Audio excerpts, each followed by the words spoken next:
사랑하는 포틀랜드 영락교회 가족 여러분, 오늘 이 아침에도 주님의 사랑의 마음으로 인사를 드립니다. 사랑하고 축복합니다. 요즘 날씨가 좀 쌀쌀해졌습니다. 이 환절기도 아닌데 또 날씨가 추워지는 이 시기에 우리 성도님들도 감기 걸리지 않도록 건강에 주의하시면 좋겠습니다. 오늘 이 아침에는 시편 19편 말씀을 가지고 은혜를 나누려고 하는데요. 제가 먼저 이 시편 19편 말씀을 읽어 드리도록 하겠습니다. 하늘이 하나님의 영광을 선포하고 궁창이 그의 손으로 하신 일을 나타내는도다. 날은 날에게 말하고 밤은 밤에게 지식을 전하니 언어도 없고 말씀도 없으며 들리는 소리도 없으나 그의 소리가 온 땅에 통하고 그의 말씀이 세상 끝까지 이르도다. 하나님이 해를 위하여 하늘의 장막을 베푸셨도다. 해는 그의 신방에서 나오는 신랑 같고 그의 길을 달리기 기뻐하는 장사 같아서 하늘이 끝에서 나와서 하늘 저 끝까지 운행하며 그의 열기에서 피할 자가 없도다. 여호와의 율법은 완전하여 영혼을 소생시키며 여호와의 증거는 확실하여 우둔한 자를 지혜롭게 하며 여호와의 교훈은 정직하여 마음을 기쁘게 하고 여호와의 계명은 순결하여 눈을 밝게 하시도다. 여호와를 경외하는 도는 정결하여 영원까지 이르고 여호와의 법도 진실하여 다 의로우니 금 곧 많은 순금보다 더 사모할 것이며 꿀과 송이꿀보다 더 달도다. 또 주의 종이 이것으로 경고를 받고 이것을 지킴으로 상이 크니이다. 자기 허물을 능히 깨달을 자 누구리요? 나를 숨은 허물에서 벗어나게 하소서. 또 주의 종에게 고의로 죄를 짓지 말게 하사 그 죄가 나를 주장하지 못하게 하소서. 그리하면 내가 정직하여 큰 죄가에서 벗어나겠나이다. 나의 반석이시요 나의 구속자이신 여호와여, 내 입의 말과 마음의 묵상이 주님 앞에 연락되기를 원하나이다. 아멘. 우리들이 시편 19편의 말씀을 읽다 보면 시편 8편의 말씀이 생각납니다. 여호와 우리 주여, 주의 이름이 온 땅에 어찌 그리 아름다운지요. 이렇게 시작하는 시편 8편에서 우리는 세상을 통해 드러나는 하나님의 위대하심과 또 그분이 지으신 이 세상의 아름다움을 누리게 되는 거죠. 시편 19편 말씀도 1절에서 6절까지의 말씀을 읽다 보면 똑같은 감정을 갖게 되는데요. 그건 하나님은 당신이 지으신 이 세상에서 우리들이 하나님의 위대함을 발견하고 그리고 이 세상의 아름다움 그 자체로 누리며 살기를 원하신다는 것입니다. 그런데 우리 인간들이 하나님의 이 기대를 저버리게 된 것이죠. 바로 죄를 지었기 때문입니다. 우리들이 죄를 짓게 되면 이 세상에서 하나님의 위대하심을 발견하지 못합니다. 또한 하나님께서 지으신 이 세상의 아름다움 그 자체로 누리지 못하게 됩니다. 오히려 내가 지은 그 죄가 언제 드러날까 하는 두려움 때문에 하나님의 낯을 피하여 숨고 사는 삶이 돼버리는 거죠. 그러한 상황 속에서 하나님의 마음을 더 아프게 하는 것이 있는데요. 그건 우리들이 죄를 짓는 그 순간부터 어둠의 세력인 사탄이 우리의 삶을 주장하기 시작한다는 것입니다. 그들은 우리를 그들의 어둠의 공간으로 인도하는데요. 그곳에는 더 이상 생명은 없고 소망도 없고 오직 죽음과 같은 암울함만이 우리를 기다리고 있습니다. 그 안에서는 선을 깨달을 자가 없고 선이 무엇인지도 모르게 만드는 우둔함만이 있습니다. 그리고 언제나 거짓으로 자신을 포장하고 그것을 숨기려 하고 그 두려움 속에서 벗어나지 못하게 하는 온갖 미혹과 유혹들로 가득 차 있는 거죠. 사탄은 우리들의 시각도 바꾸어 버립니다. 하나님께서 만들어 놓으신 세상의 아름다운 모든 것들을 아름다움으로 보지 못하게 하고 왜곡된 시선으로 바라보게 해서 그 안에서 부정된 것만을 더 찾게 하고 또 불평하고 불만 어린 그런 시선으로 세상을 살게 만드는 것이지요. 그리고 무엇보다도 그들은 하나님을 바라보는 우리의 눈을 가려서 더 이상은 하나님을 경외하지 못하게 하고 오히려 하나님을 두려운 존재로 여기게 만들어서 하나님과 멀어지게 하는 삶을 살게 합니다. 그래서 죄를 짓다 보면 하나님과 더 멀어지게 되고 나중에는 하나님을 잊고 사는 그런 삶이 돼버리고 마는 거죠. 우리 옛말에 바늘 도둑이 소도둑 된다는 말이 있는데요. 영적으로 말하면 바늘 도둑과 같은 작은 죄가 커져서 소도둑의 모습, 하나님을 완전히 잊어버리고 사는 그런 삶의 모습을 갖게 된다는 것입니다. 하나님께서는 이 모습을 안타깝게 여기시죠.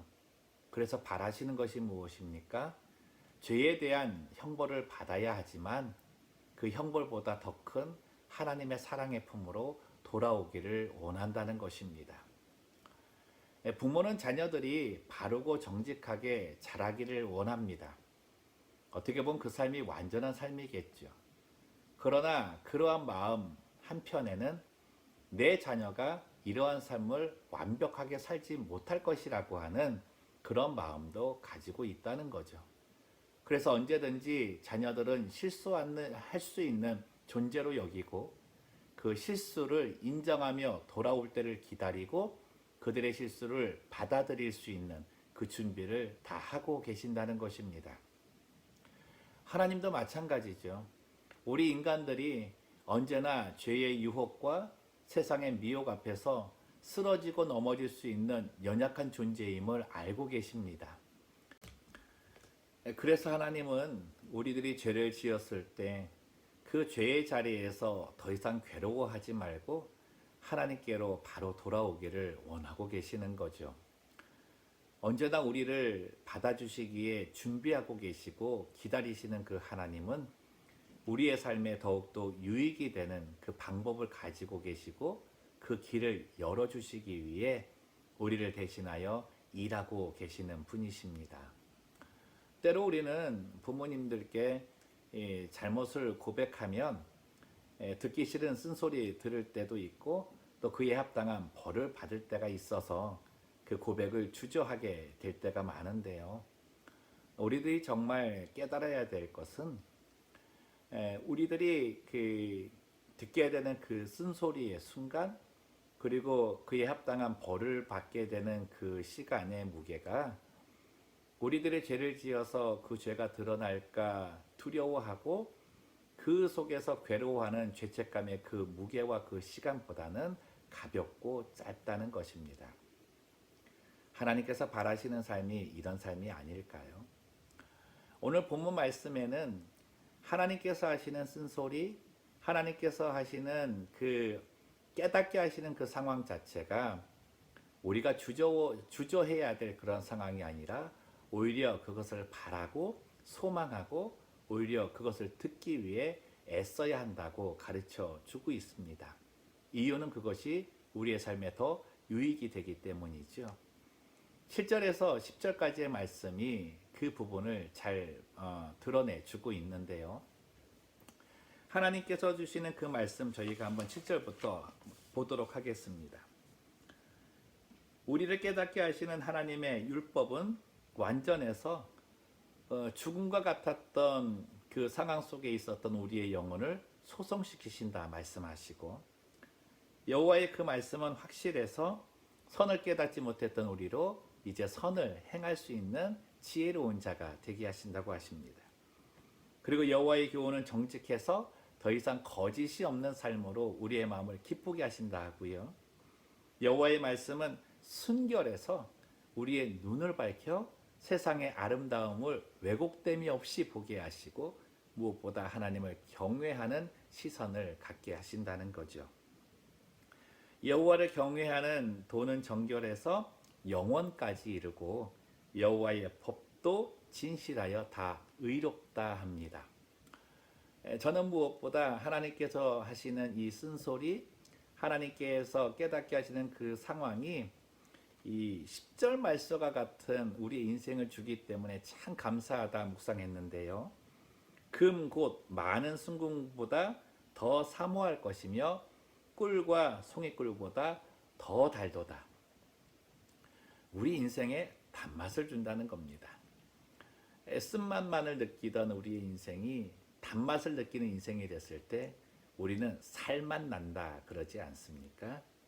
정말 우리가 하나님 앞에 나아가서 죄를 완전히 짓지 못하는, 그리고 죄를 완전히 짓지 않는 완벽한 존재는 아니지만 하나님의 용서하심으로 인생의 살맛을 느끼는 그 은혜를 하나님께서는 누리기 원하신다는 것이지요. 사랑하는 성도 여러분, 하나님 앞에 정말 나의 잘못이 있을 때 그 죄를 가지고 있다가 더 큰 죄 속에 빠지지 마시고 그 순간 깨달음이 오면 성령께 도움을 구해서 진실함으로 하나님께 나아가시기를 바랍니다. 그러면 우리를 기다리시고 용서함으로 준비하시는 우리 하나님의 그 은혜와 그 사랑 속에 우리는 다시금 살게 될 것입니다. 그리고 우리가 간구해야 될 것은 이 하나님께서 주시는 말씀을 언제나 경고로 받고 우리의 삶을 삼가 주의하며 살아야 되는 거죠. 그래서 12절, 13절, 14절 말씀이 참 우리에게 도전이 되는데요. 특별히 13절 말씀에 또 주의 종에게 고의로 죄를 짓지 말게 하사 그 죄가 나를 주장하지 못하게 하소서. 그리하면 내가 정직하여 큰 죄가에서 벗어나겠나이다. 우리들의 자아가 다시금 죄성으로 부릴 듯 일어나지 아니하도록 하나님께 도움을 구하는 것입니다. 내 의지로 죄를 이기려 하지 마시고 성령을 통해 그 죄 앞에서 이길 수 있는 믿음을 달라고 간구하는 우리의 삶이 될 때 우리는 다시금 죄가 주장하는 그 삶에 머물지 않게 될 것입니다.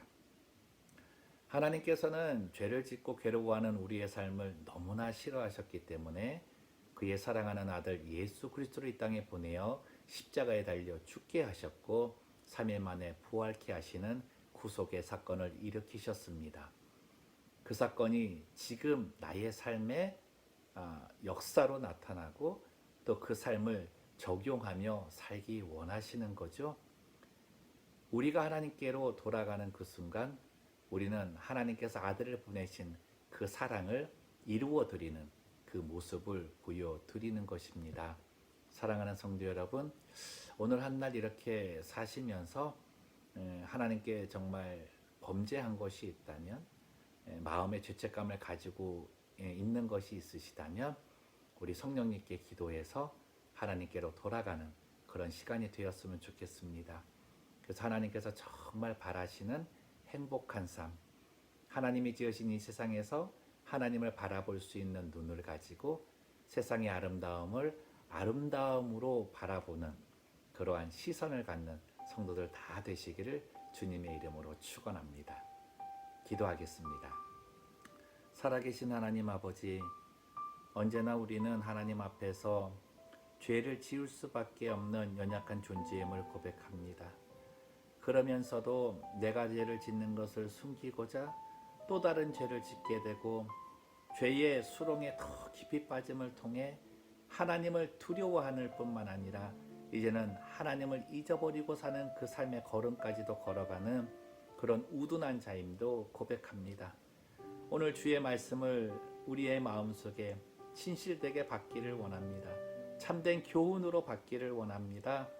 우리가 하나님 앞에 범죄한 모든 것을 낱낱이 하나님께 진실되게 고하는 저희가 되게 하시고 하나님께로 돌아가는 그 걸음을 시작하는 우리 모두가 되게 인도하여 주시옵소서.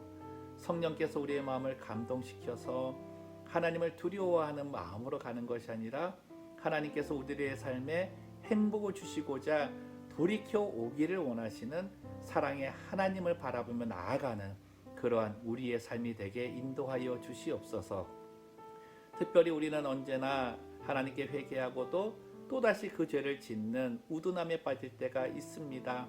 하나님, 그러하니 그 죄가 우리 앞에 있을 때에 나의 자아나 나의 의지로 이기는 것이 아니라 성령의 의지로, 성령의 도우심으로, 성령의 붙드심으로 이길 수 있도록 날마다 주의 은혜를 간구하는 주의 백성 되게 하여 주옵소서. 하나님 아버지, 이 시간에도 질병 때문에 어려움을 당하고 있는 우리 환우들을 치료하여 주시기를 원하고, 행여 그들 마음속에 그 죄책감 때문에 무거움이 있다면 우리 예수 그리스도의 구속하신 그 은혜를 깨달아 하나님 안에서 평안을 누리고 또 치유함의 은혜도 소망하게 하여 주시옵소서. 우리 의료진들에게 힘과 소망을 더하시고 지침이 없는 힘과 능력을 주시며, 특별히 하나님 나라의 위정자들에게 하늘의 지혜를 부어주셔서 더 이상 이 땅에 죄악으로 가득 차게 되는 그 모든 정책들을 벗어버리고 하나님의 의를 창조해내고 세상의 아름다움을 아름다움으로 보게 하는 아름다운 정책 내게 하여 주시옵소서. 우리 사랑하는 선교사님들에게 건강을 주시고 저들이 행하는 모든 일들이 정말 죄인들이 깨닫고 돌아오는 그 가르침을 교훈하는 자리에 있으니 하나님 아버지 능력으로 덧입혀 주시옵소서.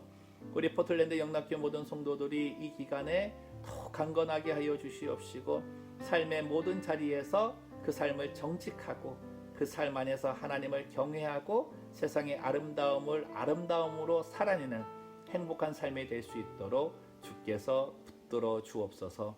감사하며 걸어가신 예수님의 이름으로 기도드리옵나이다. 아멘.